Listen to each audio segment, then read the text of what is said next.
Chers spectateurs, bonsoir. Les primaires de la droite sont enfin terminées, et c'est pas trop tôt. C'est avec délectation que le peuple français s'est enfin débarrassé de Nicolas Sarkozy. 4,29 millions de votants au premier tour, 4,36 millions de votants au second tour, et 2 € pour avoir le droit de voter. Non, vous ne rêvez pas. Cette élection aura permis à la droite de faire 9 millions d'euros de bénéfices une fois les coûts d'organisation amortis. On ne peut être qu'admiratif devant le génie de la droite qui arrive à enculer le fric de ses propres électeurs. Avant même d'arriver au pouvoir, respect les mecs, vous êtes vraiment des bons. Comme on disait en 68, élection piège à con. On sait maintenant que les cons sont plus de 4 millions et la droite l'a bien compris. Tout ce bordel aura quand même servi à quelque chose. La droite a désormais un nouveau champion à aligner pour les élections présidentielles de 2017. Après avoir généré une longue lignée de dégénérés, les Républicains sont fiers de vous présenter leur nouveau berger, le champion ultime des trous du cul, Ladies and Gentlemen, François Fillon. Bonsoir François.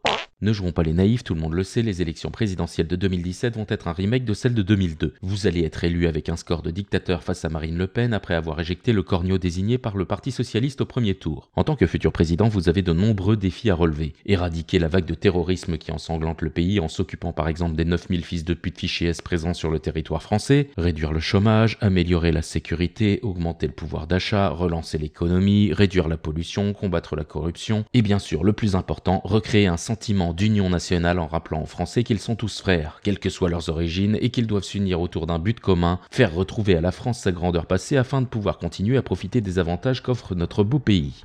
La meilleure méthode consistant peut-être à imiter nos amis anglais en sortant de cette saloperie qui nous pourrit la vie depuis trop longtemps et qu'on nomme l'Union européenne, afin de raviver en France un sentiment de patriotisme trop vite tombé dans l'oubli. Mon cher François, c'est le moment de lancer un message fort pour redonner espoir au peuple français. Nouveau champion, nouveau discours, mais toujours la même odeur de merde.